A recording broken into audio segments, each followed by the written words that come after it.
The most sensational development came when survivor Lisa Phillips announced that victims are compiling their own list.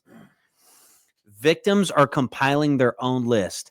I'll be very curious to see how that goes. But here's one thing I'll say about this, and this is something people can look up.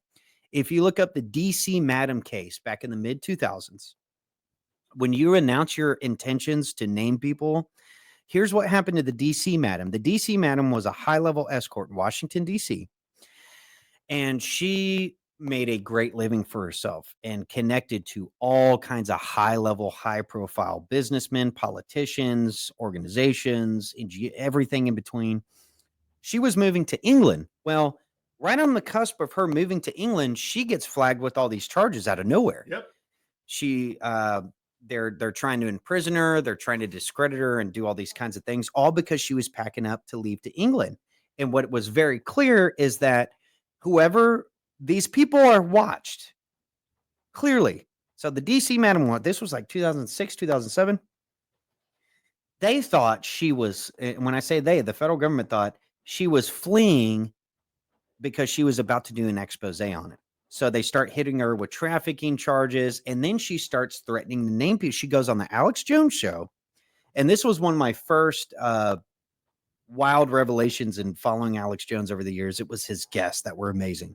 This was no exception. She was an amazing, well-articulated guest on there. And she starts saying what she was going to do. And that was going to be, she says, you know what? If they're just going to come after me, I'm just going to release everything that I know.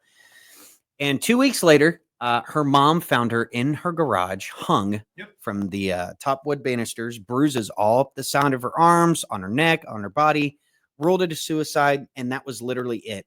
Alex Jones told her when she was on air the week or 2 weeks before she died, state you're not suicidal, state your intentions and do all this stuff. And she did. She said she's not suicidal or anything like that. And then they found her hung into a basement.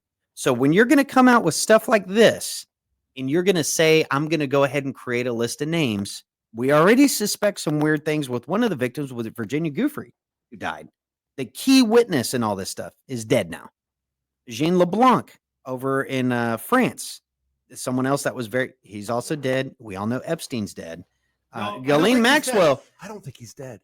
It's possible, but Ghislaine Maxwell is now being upgraded to another high-level resort style prison. What's going on, folks? This is getting really, really interesting. Anyway, Lisa Phillips said several of us Epstein survivors have been discussing creating our own list of names.